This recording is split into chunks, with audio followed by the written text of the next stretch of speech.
तरफ जिहाद की बात करते हैं, लेकिन खुद हर वक्त एक किस्म का धर्म युद्ध छेड़े हुए हैं ये मुसलमानों के खिलाफ। कभी लव के नाम पर धर्म युद्ध, कभी अजान के नाम पर धर्म युद्ध, कभी वंदे मातरम के नाम पर धर्म युद्ध। जहाँ पे मल्टीपल फेथ्स एक साथ एग्जिस्ट करते हों, उसमें कॉन्फ्लिक्ट कैसे ना पैदा हो, वो इस्लाम के उसूल क्या है। ओरिजिनल वंदे मातरम में जो 2 और भी श्लोक थे जिसको इनकी डिमांड चल रही थी कि उसको भी शामिल किया जाए, वो तो सीधे सीधे बिल्कुल डायरेक्ट वे में उसमें तो देवियों के नाम आ रहे हैं। वहदत का कॉन्सेप्ट है और तौहीद का कॉन्सेप्ट है, और ये आइडिया कि a certain territory can become God itself, उससे मुसलमान को क्या प्रॉब्लम है। इसी तरह भारत माता की जय के ऊपर पिछले दिनों जोर दिया जाने लगा, चूंकि एक वहाँ पर एक देवी है तो उससे जोड़कर उसको कह रहे हैं। अरे भाई, अगर कोई सिर्फ भारत की जय कह रहा है तो मैं तो भारत की जय हर वक्त कहने को तैयार हूँ।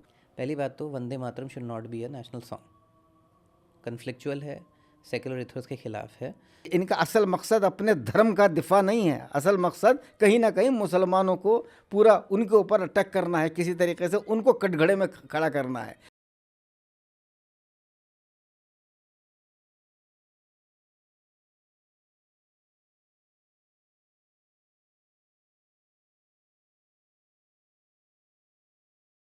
नाउस एक independent think tank media platform है जो माइनॉरिटी और ह्यूमन राइट्स के इश्यूज पर रिसर्च और एविडेंस बेस्ड कॉन्वर्सेशंस को एम्पलीफाई करता है। इसे और मजबूत बनाने के लिए नाउस को सब्सक्राइब करें और सपोर्ट करें। जैसे कि हमने 2 एपिसोड कर चुके हैं, एक नई सीरीज़ जो हमने शुरू की है रिफ्लेक्ट करके। ये एक नॉर्मल पॉडकास्ट की तरह नहीं है, डिस्कशन का फोरम है जिसमें हम लोग आपस में जो नाउस में हैं, जैसे आप हैं और बाकी लोग हैं, उनके साथ एक गुफ्तगू के फॉर्मेट में ये समझने की कोशिश करते हैं जो कंटेम्प्रेरी डिबेट्स हो रही होती हैं। इस वक्त एक बड़ा डिबेट इंडिया में चल रहा है, कल पार्लियामेंट में उसका बहुत लंबा डिस्कशन हुआ। वो डिबेट है वंदे मातरम के अराउंड, एक नेशनल सॉन्ग जिसमें कंपीटिंग क्लेम्स हैं। एक बड़ा तबका है जो अपने आप को एक पर्टिकुलर काइंड ऑफ पॉलिटिक्स से अलाइन करता है, उसको बेशतर लोग राइट विंग हिंदुत्व पॉलिटिक्स बोलते हैं, जिसके लिए वो बहुत सैक्रोसेंट और इम्पोर्टेंट सॉन्ग है, क्योंकि उसमें the idea of nation and their idea of theology वो बहुत comfortably it is placed. But उसके बनिस्बत जो दूसरे मुख्तलिफ ग्रुप्स हैं, इंक्लूडिंग क्रिश्चियंस, मुसलमान, जिनके लिए जो उनका आइडिया ऑफ थियोलॉजी है और जो उनकी आइडिया ऑफ जो commitment to your own nation है, उसकी ऑर्डरिंग डिफरेंट है। इसका मतलब ये नहीं है कि वो कंपीटिंग गोल्स हैं, बट उसकी फ़िलॉसफी थोड़ी मुख्तलिफ है। और अब जो चला आ रहा है नेशनल एजुकेशन पॉलिसी के नाम पे, दूसरी मुख्तलिफ चीज़ों के ज़रिए, कि जो मेजॉरिटी के थियोलॉजिकल सिंबल्स हैं वो स्टेट के नेचर का फंडामेंटल पार्ट बन जाएं और मजबूर किया जाए माइनॉरिटीज़ को कि वो उनको अडेप्ट कर लें, और वो इस तरह अडेप्ट करें कि वो उनके इंडियन होने को साबित करता हो। और अगर वो उससे हट के चलें और theology versus their understanding of nationalism अगर क्लैश कर रही है, तो इसका मतलब ये है कि आपकी बेसिक जो थियोलॉजिकल बिलीफ है वो एंटी इंडियन है। देखिए, इशू ये है, प्रॉब्लम ये है कि जो मौजूदा जो ये पूरा सेटअप है जो गवर्नमेंट का 2014 के बाद में, इनके 2 एजेंडा हैं, एक कॉरपोरेट एजेंडा, एक कम्युनल एजेंडा। और कॉरपोरेट कम्युनल एजेंडा का एक मिक्सचर है और उसकी एक्सट्रीम फॉर्म्स हैं। ऐसा नहीं है कि ये कॉरपोरेट एजेंडा कांग्रेस में नहीं था, कांग्रेस में भी कॉरपोरेट एजेंडा किसी हद तक था, लेकिन वो उसका एक मॉडरेट फॉर्म करते थे, उसको बीच बीच में वो एडजस्ट भी करते रहते थे। लेकिन यहाँ पर एक ही उसकी एक एक्सट्रीम फॉर्म दोनों चीज़ों की है, कम्युनल एजेंडा की और कॉरपोरेट एजेंडा की। जब इलेक्शन पास आता है तो इनका कम्युनल एजेंडा डोमिनेंट हो जाता है, और जब इलेक्शन गुजर जाता है तो इनका कॉरपोरेट एजेंडा डोमिनेंट हो जाता है। ये पूरा का पूरी 10 साल की हिस्ट्री है। ये 2 एजेंडाज हैं या फिर दोनों फंडामेंटली इंटरट्वाइंड है हिंदुत्व पॉलिटिक्स में? हाँ, दोनों इंटरट्वाइंड है हिंदुत्व में। हाँ। चूँकि मेरा मानना यह है कि एक ज़माना था, देखिए हिंदुस्तान के अंदर ये कहा जाता था कि ब्राह्मणवाद डोमिनेंट है, लेकिन अब मेरी पूरी जो मैंने स्टडी किया और जो मेरी सोच है वो ये है कि इंडिया के अंदर एक ज़माना था बहुत पहले जिसमें क्षत्रिय डोमिनेंट हुआ करते थे और उनको ब्राह्मणों की सपोर्ट होती थी। जो मुख्तलिफ वार्स हुई हैं, Philosophical, उसमें वार्स हुई हैं, उनके बारे में इस तरह का तसव्वुर था। उसके और बादशाह जो किंगडम रही हैं, उसके बाद में फिर आहिस्ता आहिस्ता जो फ्रीडम स्ट्रगल के दौरान में ब्राह्मणवाद डोमिनेट होना चला गया और उनको बाकी दोनों की, क्षत्रियवाद की और क्षत्रियों की और बनियों की सपोर्ट मिलती रही। लेकिन उसके बाद में, आज़ादी के बाद में आहिस्ता आहिस्ता आहिस्ता आहिस्ता ये जो पूरा बनियावाद है ये डोमिनेट होने लगा और पिछले 10-11 साल के अंदर ये हद से ज़्यादा डोमिनेट कर गया है। ये पूरी हिंदुत्व पॉलिटिक्स के ऊपर अब ब्राह्मणवाद डोमिनेंट है। इनका इवन जो रिलीजियस एंगल है वो इतना मजबूत नहीं रह गया अब जितना कॉरपोरेट एंगल मजबूत हो गया है इनका। और रिलीजियस एंगल को सिर्फ ये इस्तेमाल करते हैं कहीं ना कहीं मुसलमानों को उनको बदनाम करने में, या ये कि किसी तरह हिंदू मुस्लिम एक पूरा का पूरा एक जो इन्होंने पूरा बना रखा नैरेटिव कि हर वक्त हिंदू मुस्लिम होता रहे और उससे ये अपना एक पॉलिटिकल एडवांटेज उठाने का इनकी फिक्र रहती है। तो चुनाचे इन्होंने एक तरफ जिहाद की बात करते हैं लेकिन खुद हर वक्त एक किस्म का धर्म युद्ध छेड़े हुए हैं ये मुसलमानों के खिलाफ। कभी लव के नाम पर धर्म युद्ध, कभी अजान के नाम पर धर्म युद्ध, कभी वंदे मातरम के नाम पर धर्म युद्ध। तो ये मुख्तलिफ एक किस्म का इनका एक पूरा गैप है और ये वंदे मातरम की बहस भी उसी की एक कड़ी है। इनका असल मकसद अपने धर्म का दिफा नहीं है, असल मकसद कहीं ना कहीं मुसलमानों को पूरा उनके ऊपर अटैक करना है, किसी तरीके से उनको कटघरे में खड़ा करना है और उनके ऊपर इल्ज़ाम लगाते रहें कि वो इस देश के भक्त नहीं हैं, उनकी इस देश से हमदर्दी नहीं है, उस देश से मोहब्बत नहीं है, उनके अंदर बहुत सारी प्रॉब्लम्स हैं, उनके रिलीजन में प्रॉब्लम है, उनकी कम्युनिटी की जो उनकी इश्यूज़ हैं उसको वो अपने एंगल से हल करना चाहते हैं, ना कि नेशनल एंगल पर। एक ज़माने में बहुत हद तक वो ये पूछते रहते थे कि आप पहले मुसलमान हैं कि पहले इंडियन हैं। फिर एक ज़माने में मैंने उसका काउंटर आर्गूमेंट दिया था कि आप बताइए कि पहले आप हिंदू हैं कि पहले आप इंडियन हैं। इस तरह की इंडियन होना और हिंदू होना उनके लिए एक ही है। वंदे मातरम की डिबेट में यही तो है कि आप उनके लिए वो सवाल एक दोहरा सवाल नहीं है कि इंडिया ही हिंदू है और हिंदू ही इंडिया है। देखिए, जब कंट्री की बात आती है और जब नेशनल सिंबल्स की बात आती है उसमें एक इम्पॉर्टेंट बात ज़रूरी है होनी चाहिए। एक तो ये है कि चलिए पॉलिटिकल पार्टीज़ क्या कह रही हैं, एक वक्ती इश्यूज़ हैं वो अलग अलग हो सकते हैं, लेकिन जब नेशनल सिंबल्स होने होते हैं जिसका ताल्लुक़ एक है, उसके पीछे एक हिस्ट्री जुड़ी होती है, उसके पीछे बहुत सारे और इश्यूज जुड़े होते हैं, तो उसमें कोशिश ये होनी चाहिए कि वो बिल्कुल ऐसा नॉन कंट्रोवर्शियल हो कि जिसमें हिंदुस्तान का हर आदमी उससे अपने आप को जुड़ा हुआ महसूस करे। लेकिन अफसोस की बात यह है कि हिंदुस्तान के जितने भी नेशनल सिंबल्स हैं वो कहीं ना कहीं उनमें सब में कंट्रोवर्सी जुड़ी हुई है। मिसाल के तौर पे आप राष्ट्रीय गान को ले लीजिए, तो नेशनल जो एंथम है उसके बारे में भी एक पूरा तबका ये कहता रहा और एक पूरी हिस्ट्री अब सामने आई कि वो सबसे पहले एक किंग जॉर्ज सेकंड के नाम लिखा गया था, उसकी शान में लिखा गया था, लेकिन वो बाद में उसको क्लेरिफाई हुआ कि ऐसा नहीं था और उसको चेंज कर दिया गया था। चलिए वो, लेकिन उसमें भी ये एक दिक्कत है कि आज भी उसमें पंजाब, सिंध, गुजरात, मराठा। अब सिंध तो इंडिया में नहीं है और जिस कश्मीर के मुद्दे पर इतना शोर मचता रहा हिंदुस्तान के अंदर, अरे आपने उस राष्ट्रीय गान में कश्मीर को क्यों शामिल नहीं किया? कश्मीर का लफ्ज़ उसके अंदर नहीं आता। तो वो जो है तो भी नहीं है, आसाम भी नहीं है, मणिपुर भी नहीं है। तो अच्छा बेहतर ये होता कि 15 अगस्त 1947 के बाद में कोई अच्छे कवि को, किसी को, या एक ग्रुप ऑफ पोइट्स को ये जिम्मेदारी दी जाती है कि भाई एक खूबसूरत ऐसा गीत तैयार करें जिससे हिंदुस्तान का हर आदमी जुड़ा हुआ महसूस करे, जिसमें कोई कंट्रोवर्सी ना हो।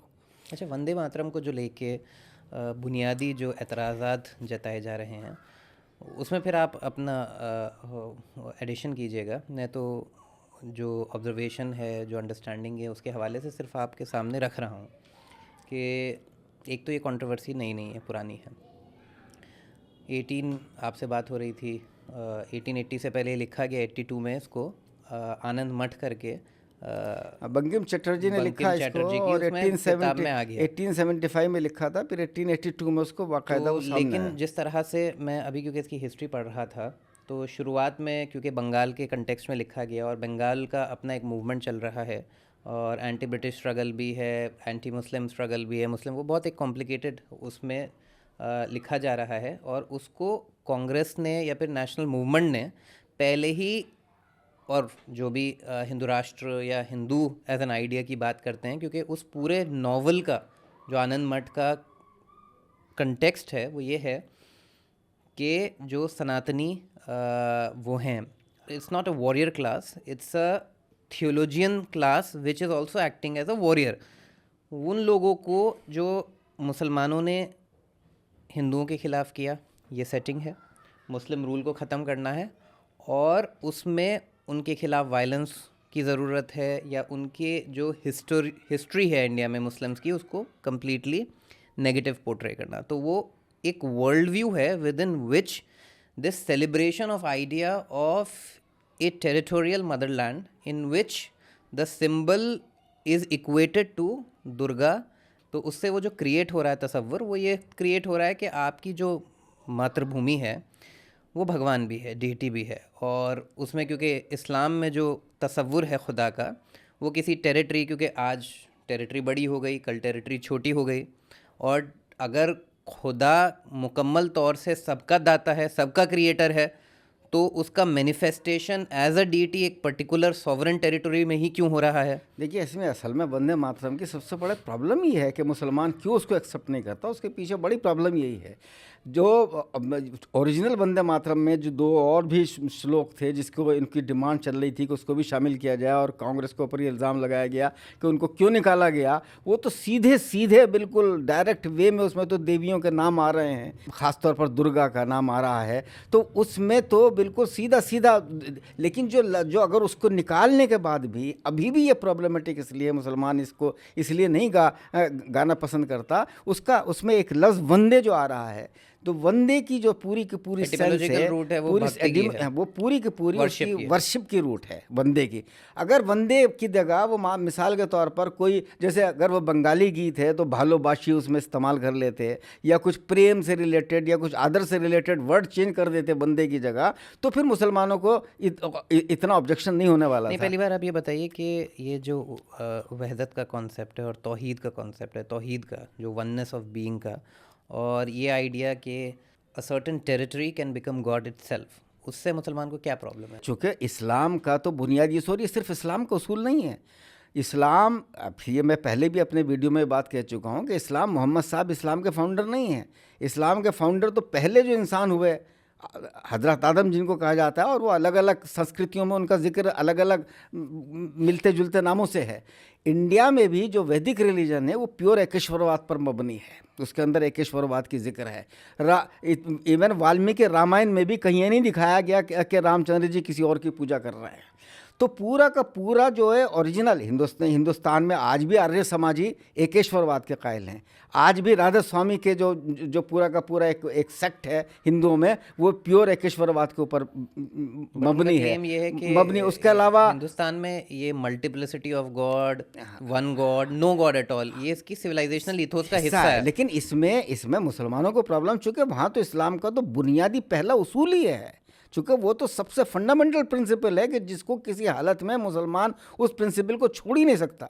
वहाँ पर जो 3 फंडामेंटल प्रिंसिपल हैं, वो एक ईश्वर पर यकीन, और तमाम नबियों पर यकीन, और मोहम्मद सल्लल्लाहु अलैहि वसल्लम पर आखिरी नबी और आखिरी रसूल के तौर पर यकीन, और उसके अलावा फिर क़यामत पर यकीन, यानी मौत, इस ज़िंदगी के बाद भी। ये 3 बेसिकली वो हैं कि जो जिन पर ईमान से, और ये सिर्फ इस्लाम में ही नहीं, और जगह भी कहीं ना कहीं हैं, ख़ास तौर पर क्रिश्चियनिटी में, जुडाइज़्म में, तो तकरीबन सभी जगह है, और प्रलय का कॉन्सेप्ट भी सब जगह मौजूद है। लेकिन इस्लाम में वो बड़ा क्लियर कट है, बड़ा कॉन्सेप्चुअलाइज्ड है, चूँकि मोहम्मद साहब लास्ट पैगम्बर थे, और उनके ज़माने तक पहुँचते पहुँचते वो चीज़ें पहले जो पैगम्बर आए उसके बाद के लोगों ने उनको कन्वर्ट कर दिया गया, यानी जो एकेश्वरवाद का। मिसाल के तौर पर इंडिया में ही देखिए कि साईं बाबा सारी ज़िंदगी सबका मालिक एक कहकर गुजर गए, लेकिन उनको मानने वाले आज कई करोड़ हिंदू हैं, वो सब उन्हीं की पूजा उन्होंने शुरू कर दी।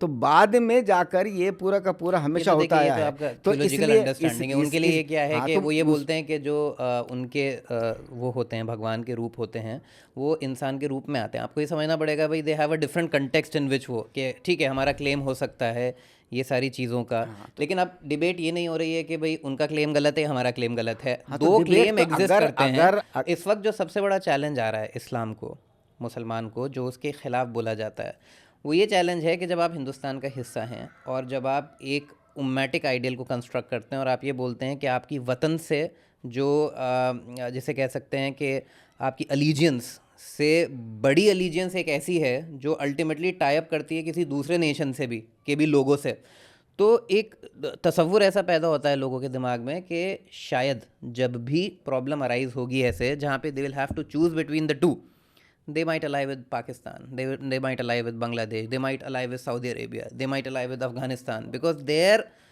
origin of idea of allegiance of जिसे कह सकते हैं respect is beyond this territory. देखिए, ये पहली बात तो ये कि इस्लाम में ख़ास तौर पर ये ज़ोर दिया गया है कि हुब्बुल वतनी के ऊपर भी ज़ोर दिया गया कि अपने नेशन के ऊपर मोहब्बत करें। लेकिन अगर नेशनल गवर्नमेंट या नेशनल एडमिनिस्ट्रेशन कोई ऐसा कदम उठाता है जो गलत है, जो कि अगर किसी के पर जुल्म करने लगे, मिसाल के तौर पर जब अमेरिका इराक़ पर अटैक कर रहा था तो अमेरिका की बड़ी तादाद पब्लिक मैदान में उतर आई थी अमेरिकन गवर्नमेंट के ख़िलाफ़, तो ये इसको आप ये नहीं कह सकते कि वो अमेरिका के गद्दार हो गए हैं, वो एक सच बात की तरफ वो कर रहे हैं। तो इसी तरीके से मुसलमान बिल्कुल हमेशा से हिंदुस्तान का वफ़ादार रहा है और रहेगा।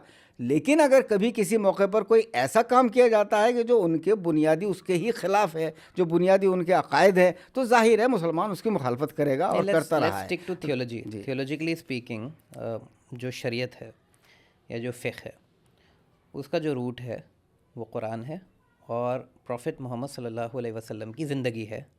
जो हदीस और जो उनके हिस्टोरिकल जो सीरत पे लिटरेचर है, हदीस का हिस्सा हो गया वो उससे डिराइव होती है। तो इस कॉम्बिनेशन में जो अंडरस्टैंडिंग है इस्लाम की, including the political understanding, develop होती है।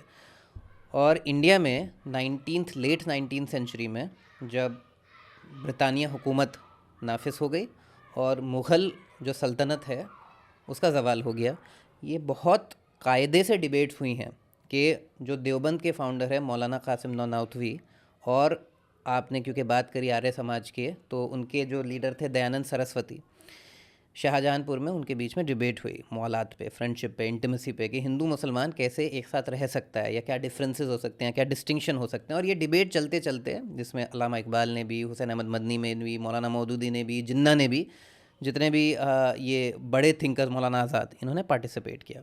और बुनियादी तौर पे मल्टीपल क्लेम्स आए, और एक बड़ा क्लेम जो जमीयत उलमाए हिंद के सदर जो रहे मौलाना हुसैन अहमद मदनी, उनका था मुत्तहिदा कौमियत का, कि जो मीसाक़ मदीना है, जब प्रॉफिट मोहम्मद मदीने में आए मक्के को छोड़ के, पॉलीथीस्ट से लड़ाई थी, क्योंकि अभी इस फ्रेमवर्क में देखा जा रहा है कि भाई एक मोनोथीस्ट है, एक पॉलीथीस्ट है। वहाँ पे आइडियोलॉजिकल मॉरल डिबेट हो रही है और उसके बेसिस पे आपके ऊपर जो शिद्दत से ऑपरेशन हो रहा है, तो उस दौर में आपकी हिजरत हुई। लेकिन जब आप पहुँचे मदीना में, और अगर हम उस ट्रीटी को देखते हैं जो आफ्टर अ फ्यू मंथ्स जो शक्ल में आई, कॉन्स्टिट्यूशन ऑफ मदीना, उसमें आप किसके साथ ट्रीटी कर रहे हैं?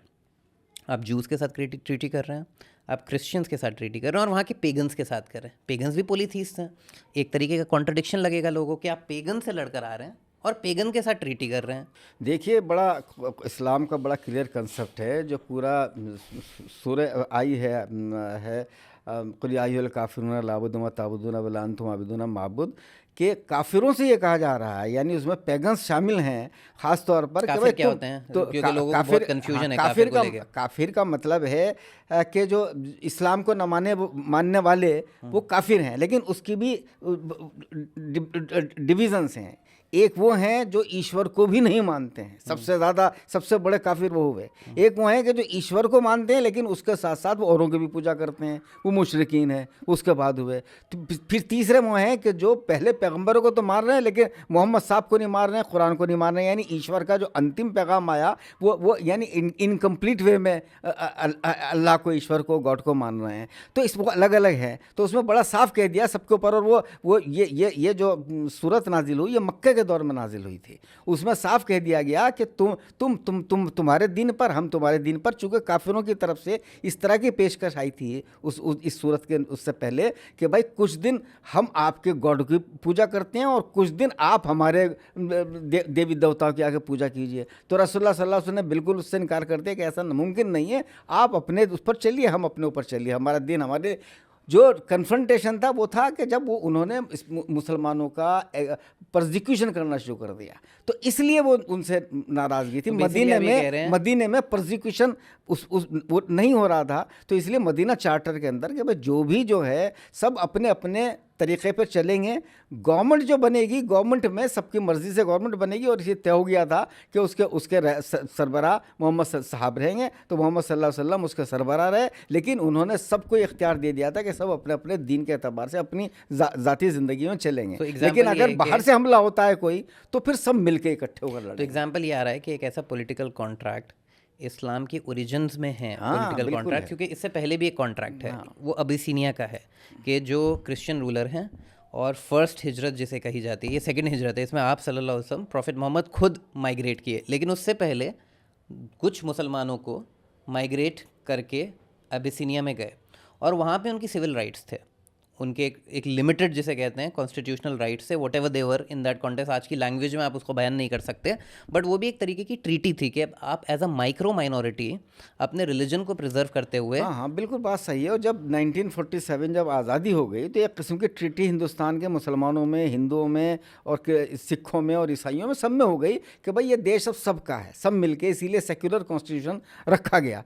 तो उस वक्त ज़रूरत इस बात की थी कि हम जितने भी हमारे उस पे हम आएंगे, हमारे फोकस है सबसे पहले लोगों को समझाने के लिए थियोलॉजिकली स्पीकिंग, क्योंकि थियोलॉजिकल डिबेट है। इल्ज़ाम ये है कि मुसलमान इस्लाम पॉलिटिकली स्पीकिंग एक ऐसा कॉन्ट्रैक्ट नहीं कर सकता जो स्टेट के लेवल पे, जिससे वो अपनी सिटीजनशिप और अपनी जिसे कहते हैं commitment towards an idea of state while retaining there religious obligation, ये कॉन्ट्रडिक्शन बताया जा रहा है।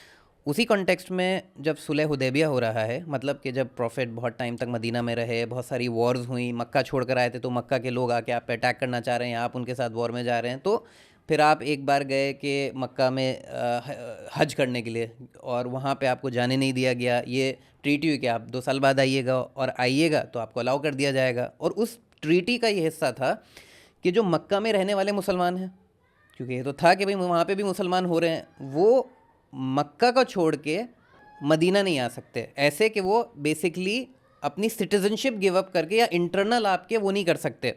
इसी तरह यहाँ के लोग उधर नहीं जा सकते।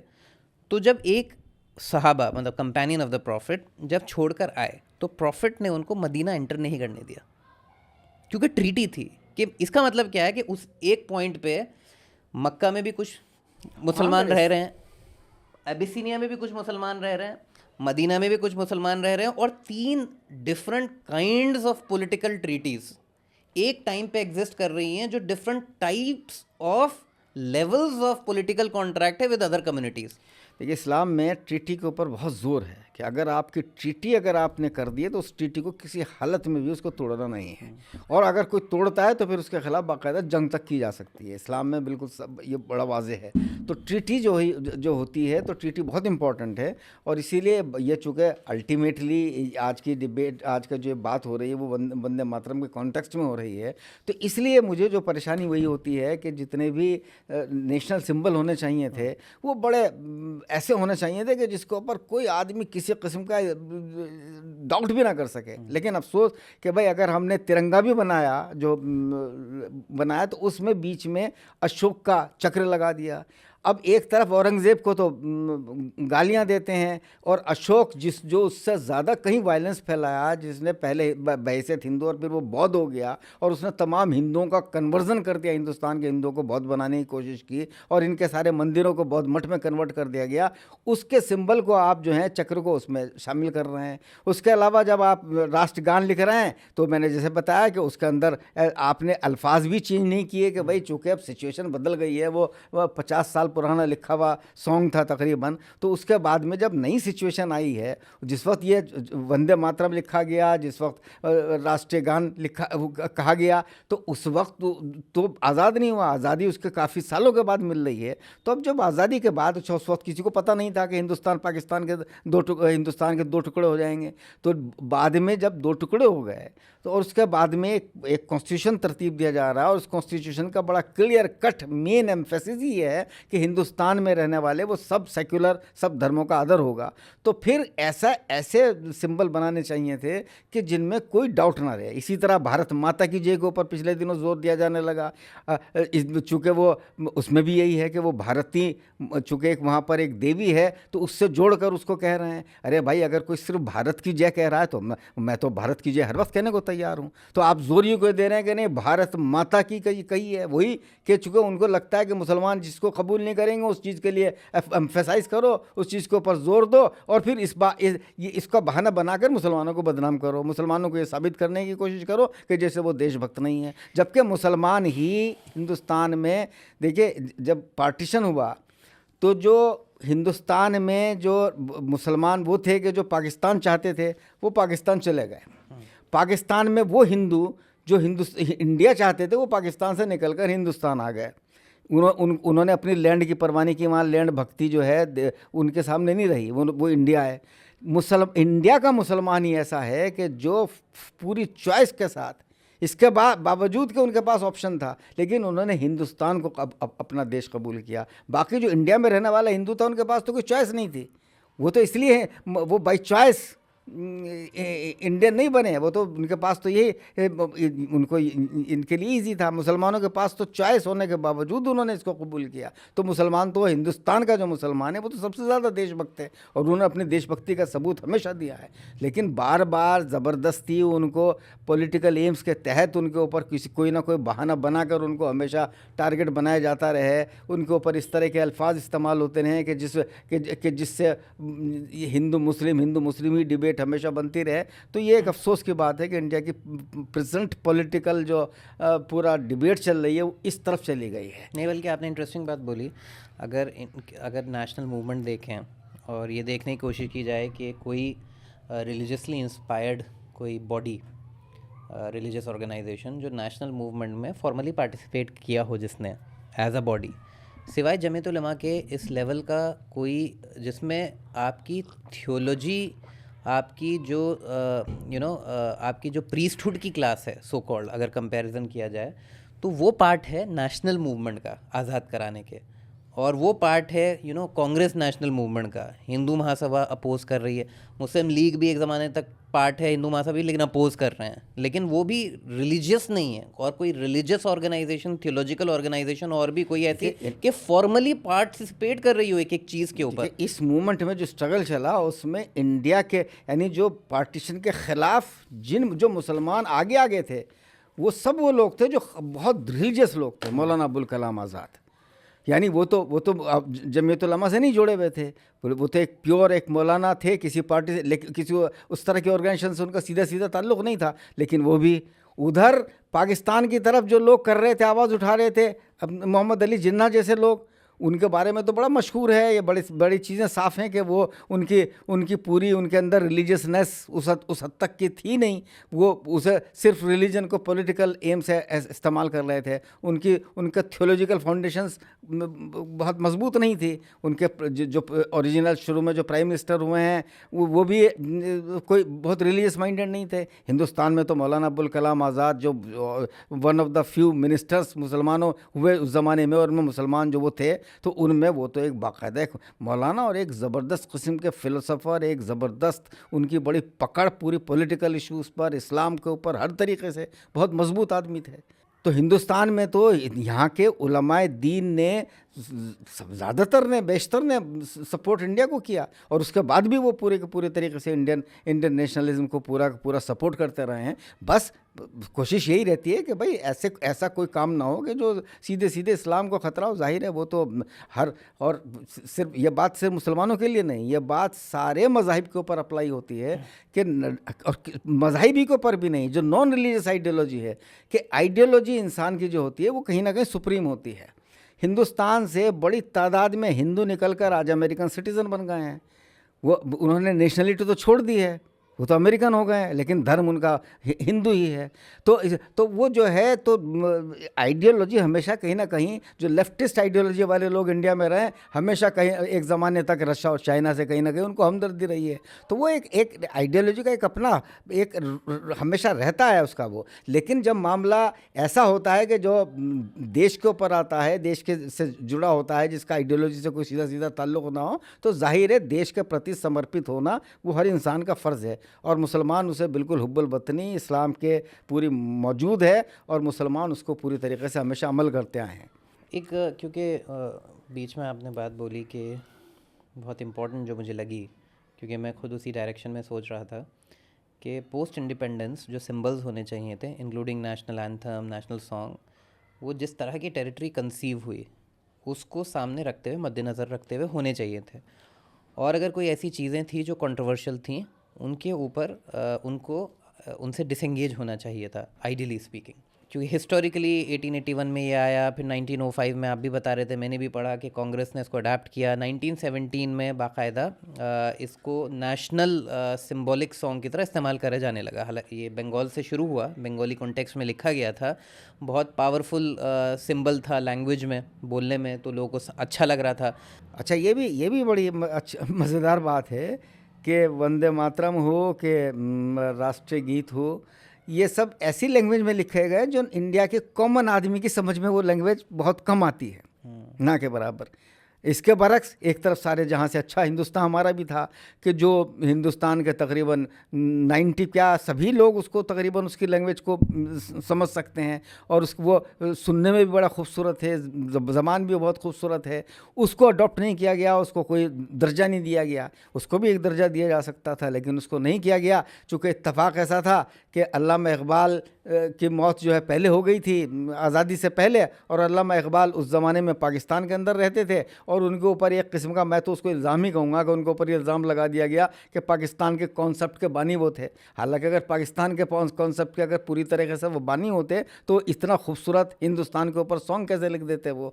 तो वो कहीं ना कहीं वो उनका आर्गूमेंट था, उनका इकबाल का आर्गूमेंट बेसिकली ये था कि Muslim nation within overall bigger nation, यानी वो चाहते थे कि कोई एक हिस्सा ऐसा हो कि जहाँ पर मुसलमान इस्लाम के मुताबिक पूरी तरह अमल करें, लेकिन वो पूरे हिंदुस्तान का पार्ट हो। तो ये एक थी। लेकिन ये कि चूँकि पाकिस्तान ने उन्हें अपना नेशनल पोएट डिक्लेयर कर दिया, तो इसलिए, और पाकिस्तानियों ने उन्हें उस तरह से पेश करने की कोशिश की, तो इसलिए हिंदुस्तान के भी बहुत सारे लोगों के दिमाग में ये बात बैठ गई कि नहीं, अल्लामा इकबाल ही पाकिस्तान के जैसे उसके कॉन्सेप्ट के बानी थे। मैं अपना आर्ग्यूमेंट पूरा करूंगा कि 1905 फिर 1917 में ये सिंबल की तरह उभर रहा है, और ब्रिटिश जो है इसको रिकग्नाइज़ कर रहे हैं कि ये एक स्लोगन के लेवल पे, यूनिफाइंग किसी लेवल पे ऑपरेट कर रहा है। तो वो लोग भी उसको फिर ये नेशनल डिबेट में आ रहा है, तो लोग फिर कंटेक्स्ट देख रहे हैं कि इसमें लिखा गया। तो उस टाइम पे भी जमीयत उलमा उसके बाद आई वजूद में, लेकिन उसके जो उलमा थे, बाकी लोग थे, या मुस्लिम लीग भी थी, उन्होंने एतराज़ जताया। उन्होंने बोला कि ठीक है, बहुत पावरफुल स्लोगन है, सॉन्ग है, आप उसको इस्तेमाल कीजिए, बट इसकी क्योंकि जो एटिमोलॉजी है, इसके अंदर जो वर्ड्स यूज़ हुए हैं, या जिस कॉन्टेक्स्ट में लिखा गया है, या जिस लार्जर नॉवल का ये पार्ट है, उसमें एंटी मुस्लिम कंटेंट है।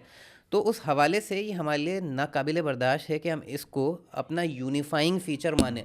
और उसके बावजूद मुसलमानों ने ये इस बात के कबूल कर लिया कि भाई आप गाइए, बस आप हमें कोई, यानी खुद मौलाना आज़ाद ने भी इसको सपोर्ट कर दिया कि भाई आप इसको नेशनल उसके तौर पर इस्तेमाल कर सकते हैं, लेकिन बस ये किसी को पाबंद ना किया जाए कि कोई इसको गाने पर मजबूर ना किया जाए। नहीं, ये प्रॉब्लम उसके पीछे वजह यही थी कि वो चूँकि पता था कि भाई मुसलमान और अल्लाह के नाम पर किसी तरह का कॉम्प्रोमाइज़ नहीं कर सकता इबादत के नाम पर। नहीं, ये भी, मैं तो इसको भी एक प्रॉब्लमैटिक लेंस से देखता हूँ। प्लेसेस ऑफ वर्शिप एक्ट जब वजूद में आया, उसमें बाबरी को एक्सेप्शन रख दिया गया। जब बाबरी को एक्सेप्शन रख दिया गया तो मेजोरिटेरियन एथिक्स में बाबरी को प्रूफ की तरह दिखा दिया गया ज़बरदस्ती। अब आज की डेट में लोग बोलते हैं एक बाबरी हो सकती है, तो हर पॉसिबल हमें 3 नहीं तो 3000 से 40,000 हो गया। तो एक्सेप्शंस जो होते हैं, जब आप एक तरीके की टेरिटोरियल कंसेप्शन ला रहे हैं, उसमें एक्सेप्शंस बाद में प्रॉब्लम बनते हैं, जब आपको पहले ही पता लग गया उसमें प्रॉब्लम है, पहली बात। दूसरी बात, मुझे ये डिबेट पढ़ते हुए, क्योंकि मैं JNU में तालिब इल्म था, स्टूडेंट था, मुझे याद आया कि फैज़ अहमद फैज़ की एक नज़म पढ़ी जाती है, और लेफ्टिस्ट वहाँ बहुत कितना पढ़ते हैं। कितना ज़्यादा पढ़ी जाती है, कितनी पॉपुलर है। हालांकि वो तो फैज़ अहमद फैज़ तो पाकिस्तान के बनने के बाद की पैदावार है। नहीं, प्रॉब्लम ये नहीं है, प्रॉब्लम मैं ये बोल रहा हूँ कि जब Vande Mataram as a revolutionary song पढ़ा जाने लगा, उसके अंदर एम्बेडेड नेचर था एंटी मुस्लिम। फैज़ अहमद फैज़ कम्युनिस्ट थे, मुसलमान उनको थियोलॉजिकली वो बहुत ज़्यादा उससे मुतासिर नहीं थे। ज़ियाउल हक की खिलाफ वो लिखी गई। उन्होंने ज़ियाउल हक को, हालांकि ज़ियाउल हक को बोला जाता है कि भाई इस्लामाइजेशन ऑफ पाकिस्तान के वो बानी हैं आफ्टर इंडिपेंडेंस ऑफ पाकिस्तान। तो उन्होंने इस तरह की नज़म लिखी कि जिसमें जो अपने आप को इस्लामाइजेशन का क्लेम कर रहा है उसी को बोला कि तुम फ़िरौन हो, और अल्लाह की जब वो आएगा, जब उसके वर्ड्स क्या आए कि हर बुत तोड़ा जाएगा जब नाम आएगा अल्लाह का, वो मतलब एक तरीके से बुत परस्ती के खिलाफ है। तो जब आज मैं उसको, अभी तक तो मैं जब उसको सुनता था as a revolutionary song I was inspired, but आज मैं देख रहा हूँ जेएनयू के कॉन्टेक्स्ट में हिंदू गुजर रहा है, उसके सामने बुत की बात की जा रही है। कम्युनिस्ट ने एक सॉन्ग लिखा है जिसमें इस्लाम वर्सेस हिंदुइज़्म हो गया। So it's a conflicting song in the sense कि जब आप एक पब्लिक स्फीयर बना रहे हैं और आप सीधा बोल रहे हैं और एक तरफ कुरान बोल रहा है। वो एक सॉन्ग वो लिमिटेड एक यूनिवर्सिटी की हद तक नहीं, है, नहीं, एक नहीं, पर्टिकुलर वंदे मातरम जब शुरू हुआ बहुत लोकल कॉन्टेक्स्ट में हुआ, उसको नेशनल सिंबल नहीं बना ना। नहीं, वो जो वो फैज़ बनेगा का, अगर फैज़ ऐसे का जब पावर आएगी, हाँ, तो यही वो जब मेरा बनेगा, contest है, जब उसके ऊपर एतराज फिर होगा, बात वही हो उसे जाएगी। कबूल तो उसे इसका कबूल नहीं मतलब किया जाएगा। कंसिस्टेंसी नहीं है। हाँ, इसका मतलब इमोरलिटी है, हिपोक्रेसी है। एक तरफ कुरान के बारे में ये बोला जा रहा है कि आप उनके भगवानों को गाली मत दो, सही बात। फिर वो आपके भगवान, आपके अल्लाह को गाली देंगे। दूसरी तरफ इसको एंजॉय किया जा रहा है। नहीं, इसको एंजॉय करने वाले तो वो लेफ्टिस्ट हैं, वो मुसलमान नहीं है, लेकिन उसको डिसएंगेज करना चाहिए। हाँ, और क्यों क्लियर स्टैंड होना चाहिए ताकि क्लैरिटी हो मेजॉरिटी को कि जो अच्छे मुसलमान रहे हैं उन्होंने उस सॉन्ग को कभी पसंद नहीं किया। वो सिर्फ जो लेफ्टिस्ट हैं सिर्फ वही उसी को गाते रहे हैं। जो रियल जो बिलीविंग मुसलमान, जो प्रैक्टिसिंग मुसलमान हैं, उनको वो सॉन्ग कभी पसंद आया ना कभी आगे कबूल करेगा। फैज़ अहमद फैज़ भी उनको इसी एतबार से, चूँकि फैज़ अहमद फैज़ के बारे में हालांकि बहुत क्लियर कट ऐसा नहीं है कि वो ओपनली कोई अथीस रहा हो, लेकिन ये कि कहीं ना कहीं ये है उसके दिमाग में कि वो प्रो लेफ्ट था। तो इसलिए मुसलमानों के अंदर उनकी कोई रिलीजियस एतबार से एज ए शायर उनकी अहमियत बहुत बड़ी हो सकती है, लेकिन रिलीजियस एंगल से कोई उनकी बहुत ज़्यादा उनको इज्जत उनकी नहीं होगी कभी, ना पहले रही है ना आगे हो। मेरी अपनी लिमिटेड अंडरस्टैंडिंग में पहली बात तो Vande Mataram should not be a national song. Conflictual है, सेकुलर इथर्स के ख़िलाफ़ है। हिंदूज़ हों उनके लिए वो पर्सनल लेवल पे वो हो सकता है और वो गाएँ, और कोई ऐसी चीज़ जो अल्टीमेटली एक रेगुलर स्कीज़म पैदा करे सोसाइटी में और तकलीफ़ दे किसी को। और उसके लिए मेरा कंसिस्टेंट बिलीफ है कि इवन छोटे सेटिंग्स में, क्योंकि जब वो जेएनयू में पढ़ा जाता है, वो जेएनयू के पब्लिक स्फीयर को, जेएनयू अपने आप में अगर आप देखें दुनिया है, उस दुनिया के में हिंदू भी पढ़ रहा है, मुसलमान भी पढ़ रहा है, ईसाई भी पढ़ रहा है, बुद्धिस्ट भी पढ़ रहा है, लेफ्टिस्ट भी पढ़ रहा है, लिबरल भी पढ़ रहा है, एथीस्ट भी पढ़ रहा है। अगर उस ईथोस के लिए एक डिफाइनिंग सॉन्ग हो जाए, चाहे वो इंडिया में ना हो, वहाँ का डिफाइनिंग सॉन्ग है, वो वहाँ के टीचर भी गाते हैं, वो भी सारे लेफ्ट मुस्लिम सब गाते हैं, तो उस पर्टिकुलर रीजनल टेरिटरी में, छोटे स्पेस में, it is unethical and we should not adopt it. तो I have a very consistent stance कि जब आपने एक मुआहदा कर दिया, एक कॉन्ट्रैक्ट बना लिया, जिसको आपने इस तरह शेप किया कि आपने बोला कि हम एक दूसरे के खिलाफ ऐसी चीज़ में जो हमें नुकसान पहुंचा रही हो उसको हम सिंबॉलिकली बनाएंगे, पहली बात। दूसरी बात कि हमने जो बात की कि टेरिटोरियलिटी और रिलीजियोसिटी में इस्लाम में एक बहुत एवरी पॉसिबिलिटी को डील करने की सिचुएशंस हैं। ये भी है कि जब आप बहुत हाई मेजॉरिटी में होते हैं तो आप इस्लामिक स्टेट भी बनाते हैं। ऐसा नहीं है कि भाई आज ये बात हो रही है कि भाई इस्लामिक स्टेट की बिल्कुल जहाँ पे मेजॉरिटी, अब मान लीजिए सऊदी अरब है, अगर बहुत बड़ी मेजॉरिटी के साथ में अगर इस्लामिक स्टेट भी डिक्लेयर होता है तो वहाँ भी माइनॉरिटीज़ के राइट्स पूरी तरीके से रहते हैं, महफूज होते हैं, और उनका रिप्रेजेंटेशन भी पार्लियामेंट्स में और असेंबलीज में किया जाना चाहिए। कुछ बहुत जगहों पर होता है, इवन पाकिस्तान में होता है, पाकिस्तान में हिंदूज को कुछ उनके लिए सीटें मुकर्रर हैं, उनके पाकिस्तान असेंबली में भी जगह मिलती है, और अगर कहीं नहीं हो रही है तो वो गलत है। इस्लामिक एंगल से उनका भी रिप्रेजेंटेशन, किसी भी दूसरी कौम का रिप्रेजेंटेशन उसकी पॉपुलेशन के अकॉर्डिंग होना चाहिए। यह अलग बात है कि उसका ओवरऑल सिस्टम इस्लामिक हो, लेकिन उनको पर्सनल लेवल के ऊपर उनको पूरे इख्तियारात हैं कि पर्सनल लॉज हैं बेसिकली कि इस्लाम में थियोलॉजी के अंदर एम्बेडेड माइनॉरिटीज़ के पर्सनल लॉज एनश्राइंड हैं। हाँ। लेकिन अब जैसे हमने बात करी, अबिसिनिया का भी मॉडल है जहाँ माइक्रो माइनॉरिटी हैं, आपका मक्का का भी मॉडल है जहाँ पे आप एक तरीके से रेवोल्यूशनरी रेजिस्टेंस कर रहे हैं, उससे आपका वायलेंस नहीं है, बाकी सारी चीज़ें नहीं, लेकिन आप बिल्कुल डट के बता रहे हैं सही क्या है गलत क्या है।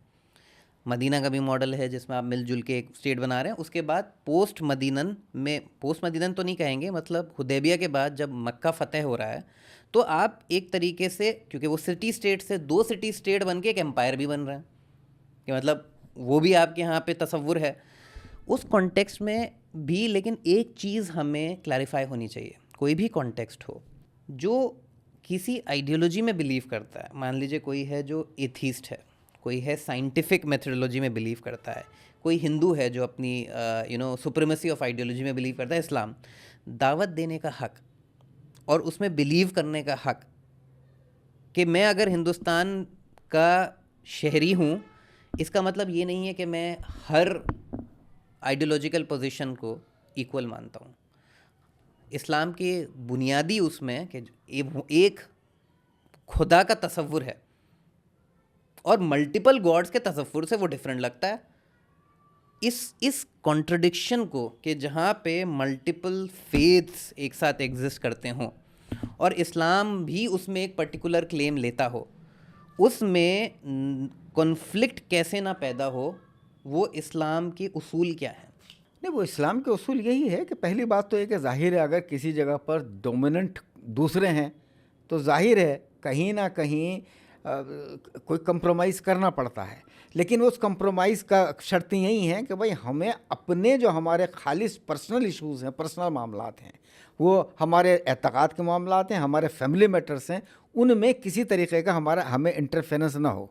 बाकी आप कंट्री को ओवरऑल आपकी जो मेजॉरिटी है तो मेजॉरिटी जिस अंदाज से चलाना चाहेगी वो चलाएगी, लेकिन हमें इख्तियार होना चाहिए कि हम अपनी बात कह सकें, हम अपनी बात, अपनी राय रख सकें, हम आर्गूमेंट दे सकें। लेकिन जो खाली जो ऐसे इश्यूज़ हैं कि जो जैसे हिंदुस्तान में पर्सनल लॉ की डिबेट हुआ करती है, तो भाई मुस्लिम पर्सनल लॉ के मामला सिर्फ मुसलमान कम्युनिटी के अपने अंदरूनी मामलात हैं, उसका बाकी लोगों से कोई ताल्लुक़ नहीं है, तो उसमें इंटरफेरेंस नहीं होना चाहिए।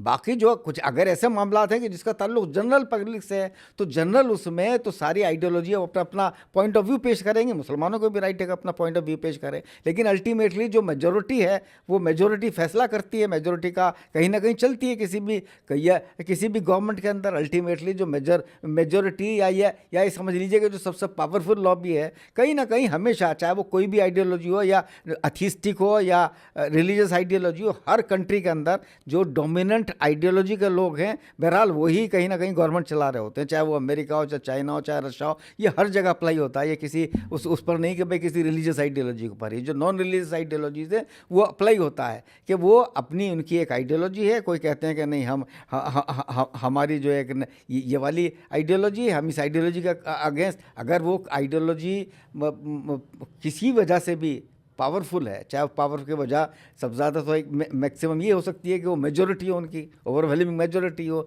दूसरा कोई और वजह हो सकती है कि बहुत रिच क्लास भी कई बार पावर में आ जाती है, या जिनके पास में कोई मसल पावर हो वो भी पावर में आ जाती है, हालांकि मेजॉरिटी ना हो।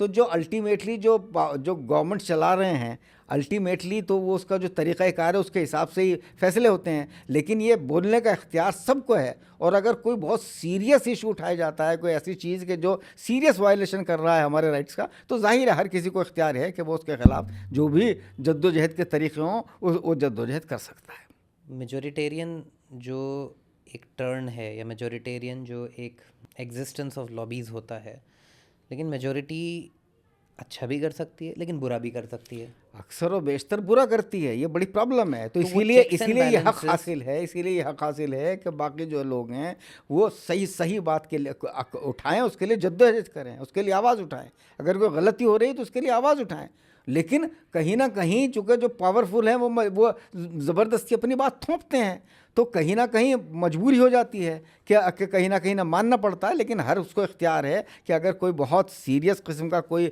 वायलेशन ऑफ ह्यूमन राइट्स हो रहा है या कोई ऐसी चीज़ हो रही है कि जो किसी के जो बुनियादी हुकूक है उनकी पामाली हो रही है, तो ये हक सबको है और सबको इसको मिलकर बाकी लोगों को, इवन जो गवर्नमेंट ऑफ द डे उसके खिलाफ भी आवाज़ उठानी चाहिए, जो पावरफुल लॉबीज उनके खिलाफ भी आवाज़ उठानी चाहिए। ऐसे कौन से इश्यूज़ हैं आपके हिसाब से जिनके बेसिस पे, चाहे वो हिंदू हो, मुसलमान हो, कोई भी हो, जिनसे सबका फ़ायदा हो रहा हो, फ़ायदा होता हो, वो कौन से इश्यूज़ हैं जो शेयर्ड हो सकते हैं, जिनके बेसिस पे मिलके काम किया जा सकता है? देखिए, ऐसे इश्यूज़ मेरी नज़र में बड़े क्लियर हैं, और चूँकि मैं हमेशा ये बात कहता आया हूँ कि इस्लाम का क्या, कोई जो भी रिलीजन पहले रहे, मैं तो सबको उनको इस्लामी की ओरिजिनल शक्ल मानता हूँ। उन सब का जो बुनियादी उसूल था वो इंसान की बका था। इंसान की बका का मतलब होता है कि हेल्थ, कोई भी ऐसी चीज़ जो हेल्थ को बहुत नुकसान, सीरियस डायरेक्ट डैमेज पहुंचाती हो, उस पर सबको इकट्ठा हो जाना चाहिए कि वो चीज़ नहीं होगी, उसको अलाउ नहीं किया जाएगा। दूसरी चीज़ क्राइम, यानी लॉ एंड ऑर्डर, कि अगर लॉ एंड ऑर्डर अफेक्ट हो रहा है और जाने जा रही हैं लोगों की, तो सबसे पहले जो life and security, human rights से ज़्यादा ह्यूमन सिक्योरिटी इंपॉर्टेंट है। अगर ह्यूमन राइट्स की तो आप बहुत बात कर रहे हैं, और ह्यूमन सिक्योरिटी, क्राइम्स बेइंतहा बढ़ रहे हैं, रोज़ाना मर्डर्स हो रहे हैं, रेप्स हो रहे हैं, दुनिया भर के ऐसे काम को बढ़ावा दिया जा रहा है कि जिनकी वजह से करोड़ों जाने जा रही हैं, अल्कोहल और गैम्बलिंग और जो sexual freedom, so called sexual freedom, और ये सारी चीज़ें बढ़ाकर उससे दुनिया मर रही है। तो जो बेसिक, जो सबसे इम्पोर्टेंट इश्यूज़ हैं वो इंसान की सर्वाइवल है, सिक्योरिटी है। उस सिक्योरिटी का जो पहला इम्पोर्टेंट पॉइंट है वो है हेल्थ, और दूसरा इंपॉर्टेंट पॉइंट मैं मानता हूँ कि इंडिविजुअल के लेवल पर physical, mental, social, spiritual health वो सबसे इंपॉर्टेंट चीज़ है। नंबर 2 पर मैं फैमिली को मानता हूँ कि फैमिली भी उसको इक्वली स्ट्रांग होनी चाहिए। फैमिली के बाहर कोई भी जो सिस्टम जो क्रिएट हुआ, so called commercialisation of sex के नाम पर फैमिली सिस्टम को डिसइंटीग्रेट कर दिया गया। आज दुनिया में सबसे ज़्यादा तबाही और सबसे ज़्यादा मौत अगर हो रही हैं तो इस कॉन्सेप्ट की वजह से हो रही हैं। और तीसरे नंबर पर सोशल ऑर्डर, कि सोसाइटी के अंदर ऑर्डर हो, क्राइमलेसनेस, मिनिमल क्राइम्स हो, मिनिमल एक्सप्लॉयटेशन हो, मिनिमल एक दूसरे के खिलाफ। तो इन चीज़ों को सामने रखते हुए बाकी सारी कौमों को मिलकर फैसले करने चाहिए कि भाई हमारे लिए ऐसे बेस्ट ऑप्शंस तैयार करें, ऐसा कानून तैयार करें, ऐसा ढांचा तैयार करें, ऐसा सिस्टम तैयार करें जिसमें लाइफ की सिक्योरिटी हो, सबकी लाइफ की। तो ये एक कैजुअल कन्वर्सेशन जो हमने किया, ऑफ कोर्स सीरियस इशू पे, इसमें उस तरह का थीमेटिक वो नहीं है। हमने वंदे मातरम की डिबेट से शुरू करा, लेकिन हमारा जो बुनियादी सवाल उससे निकल कर आया कि इस इशू को जिस तरह से कॉलोनियल एरा से फ्रेमिंग ही की गई बाय द हिंदू राइट, और कांग्रेस जैसी जो सेकुलर क्लेम करने वाली ऑर्गेनाइजेशन है वो भी इस इशू को कम्प्लीटली इरेज करने की बजाय नेगोशिएटेड रियलिटी में रखा, और अल्टीमेटली वो ये सारे इश्यूज, ऐसे एक नहीं, जैसे बोला मल्टीपल ऐसे इश्यूज़ हैं जिनको मेजोरिटेरियन अपीजमेंट जैसे उल्टा कहा जाता है। लोग बोलते हैं कि भाई माइनॉरिटी का अपीजमेंट है, अगर आप इसको देखें ये मेजोरिटी का अपीजमेंट। माइनॉरिटी का तो सिर्फ अपीजमेंट का मतलब क्या है कि छोटी मोटी चीज़ देकर उन्हें खुश कर दिया जाए। मेजोरिटी का तो पेम्परिंग हो रही है जी, हिंदू पेम्परिंग, मुसलमानों के अपीजमेंट के नाम पर उनको मामूली, और उस अपीजमेंट के खिलाफ भी एक ग्रुप खड़ा हो गया कि जो मामूली चीज़ें छोटी मोटी दे दी जाती हैं वो भी ना उनको दी जाए। और उधर दूसरी तरफ पूरी पेम्परिंग हो रही है कि उनको पूरी यूपी के अंदर जो दशहरा के नाम पर और दिवाली के नाम पर गवर्नमेंट करोड़ों अरबों खर्च कर रही है। कभी भाई वहाँ पर मुसलमान भी 30% है, कभी ईद के मौके पर भी कोई खर्चा गवर्नमेंट की तरफ से हुआ है, किसी और त्यौहार के ऊपर भी हुआ है, लेकिन बाकायदा तो वहाँ तो पूरी पेम्परिंग हो रही है, पूरी उन्होंने पूरे कानून ऐसे बना दिए। अब ये पूरा जो प्राइवेटाइजेशन ऑफ एजुकेशन का सिलसिला शुरू हुआ, अल्टीमेटली ये पेम्परिंग ऑफ हिंदूज़ है। चूँकि मुसलमान तो बेचारा गरीब है, वो उसमें कहाँ उस इंडस्ट्रियल लेवल के ऊपर जो इंस्टीट्यूशन उनमें जा सकता है। उनमें जाहिर है उनमें ज़्यादातर लोग चूँकि जो अमीर लोग हैं, और अमीर में ज़्यादातर हिंदूज़ हैं, मुसलमान उसमें बहुत पीछे हैं, तो उनकी तो बाकायदा पेम्परिंग हो रही है। मुसलमानों का ले दे के अगर कहा जा सकता है, चलिए मैं मानता हूँ कि चलिए अपीजमेंट ही हो रहा है, लेकिन वो अपीजमेंट बस क्या है कि ज़रा सा कुछ चीज़ दे के ज़रा सा खुश कर दो ताकि उन्हें लगे कि नहीं हम भी हैं। और उस छोटे से अपीजमेंट के खिलाफ भी आवाज़ उठा रहे हैं कि नहीं, ये छोटा मोटा जो उनको कर दिया जाता है, कभी कभी कोई काम ऐसा कर दिया जाता है कि जिससे कुछ मुसलमान खुश हो जाए, वो भी ना किया जाए, उससे भी उन्हें महरूम कर दिया जाए और आपकी पैम्परिंग खूब चलती रहे। तो आज हमने डिस्कस किया ये जो वंदे मातरम, उसका जो वजूद के तौर पे जिस तरह जिस कंटेक्स्ट में वो लिखा गया, जिस नावल का पार्ट है, उसमें एक एंटी मुस्लिम बायस है, और साथ में क्योंकि उसकी जो पॉलीथीस्टिक क्लेम्स हैं towards how to understand a nation, हमारे यहाँ भी एक नेशन की अंडरस्टैंडिंग का एक प्रॉपर तसव्वुर है, और उसमें भी मोहब्बत, इवन क्योंकि हमने बताया कि हुदैबिया की ट्रीटी, एबेसिनिया की, वो एक ही वक्त में प्रॉफिट के टाइम पे भी अल्टीमेटली पीस एंड सिक्योरिटी, एक ही टाइम पे मल्टीपल कंटेक्स्ट में मुस्लिम्स एग्जिस्ट भी किए मल्टीपल स्टेट फॉर्मेशंस में, और वहाँ पे हमेशा जो प्रेफरेंस रखा गया वो स्टेबिलिटी का रखा गया, लेकिन मॉरल गुड पे alternatively through discourse, debate, alternate institutions ऐसे बनाना जैसे जिससे दूसरे लोगों को भी फ़ायदा हो, ताकि अगर आपको लग रहा है कि आपका मॉरल क्लेम बेहतर है दूसरे से, तो आप उसको साबित कीजिए, और उस साबित करने के पर्सपेक्टिव से लोग आपसे मुतासिर हों। तो ये भी है कि एक तरफ आप अपनी मॉरल क्लेम की सुपीरियॉरिटी को गिव अप किए बगैर डिफरेंट कंटेक्स्ट में डिफरेंट काइंड्स ऑफ अरेंजमेंट्स कर सकते हैं, और जब आपने एक अरेंजमेंट कर लिया तो आप थियोलॉजिकली बाउंड हैं उस अरेंजमेंट में रहने के लिए, और अगर कोई उस अरेंजमेंट को तोड़ रहा है उसके खिलाफ रेजिस्ट करने के लिए, और एक बेहतर नेशन बिल्डिंग के लिए जिसमें आपका भी फ़ायदा हो, उसको नेशन कहें, उसको कुछ भी कहें, आपका भी फ़ायदा हो, और एक लार्जली क्योंकि इस्लाम का क्लेम है कि वो सबके लिए है, उसका फ़ायदा हो। तो ये कॉन्वर्सेशन रही वंदे मातरम, इसके लिए एक जिसे कह सकते हैं कि इवेंट की तरह इस्तेमाल करके हमने सोचा ये कॉन्वर्सेशंस बाहर आनी चाहिए। इस्लाम के बारे में लोगों को बहुत कन्फ्यूजन है, उसकी जो ब्रेथ और जो उसकी स्कोप है सोसाइटी को अच्छाई की तरफ शेप करने की, रिस्पेक्ट करते हुए दूसरे लोगों की एजेंसी को। ये भी हमने बताया कि थियोलॉजिकली स्पीकिंग माइनॉरिटीज़ प्रोटेक्टेड होती हैं, इवन अगर आप इस्लामिक स्टेट की, जहाँ मेजॉरिटी में है मुसलमान, जब बात कर रहे हैं, और माइनॉरिटी में है तो मुसलमान किस तरह से एंगेज करता है बेहतर जगह को बनाने में, तब्दील करने में। अगर आपको इस तरह की कॉन्वर्सेशंस पसंद आ रही हैं, हम रेगुलरली करते रहेंगे। डॉक्टर जावेद जमील एक बहुत ही रिस्पेक्टेड इस्लामिक स्कॉलर भी हैं, मेडिकल डॉक्टर भी रहे हैं, 30 साल प्रैक्टिस करी है, 25 से ज़्यादा किताबें हैं, इस्लाम कुरान पे बेशतर जितने भी मौज़ूआत हैं, चाहे वो इस्लामिक इकनॉमिक्स हो, पॉलिटिक्स हो, फ़िज़िक्स हो, आपकी सोशल थॉट हो, आपका फ़लसफ़ा हो, आपने सब डोमेन्स में काम किया। उसके अलावा डिफरेंटली इकोनॉमिक फंडामेंटलिज्म और इस तरह की थेरीज़ जो आप कोई भी विदाउट रेफरेंस टू रिलीजन भी समझ सकता है, इस तरह की कॉन्वर्जेशंस अगर आपको पसंद हैं, जावेद जमील साहब के साथ, निज़ाम भाई के साथ कॉन्वर्जेशन हुई, बाकी लोगों के साथ हुई, कभी कभी मैं भी बोलता हूँ, तो आप सब्सक्राइब कीजिए।